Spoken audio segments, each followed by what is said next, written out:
আসসালামু আলাইকুম রহমতুল্লাহ। সম্মানিত ভিউয়ার্স, গণিতের মজা ও মজার গণিতে আপনাদেরকে স্বাগতম। প্রতিবারের মতো আমি আবারও একটি গণিতের দাদা নিয়ে উপস্থিত হয়েছি। দাদাটি হচ্ছে একটি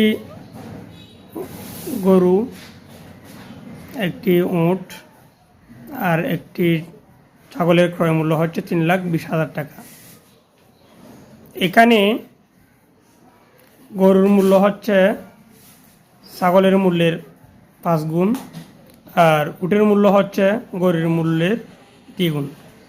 এখন আপনাকে বলতে হবে ছাগলের মূল্য, গরুর মূল্য আর উটের মূল্য কত। ভাবতে থাকুন, কমেন্টে জানান। আসসালামু আলাইকুম।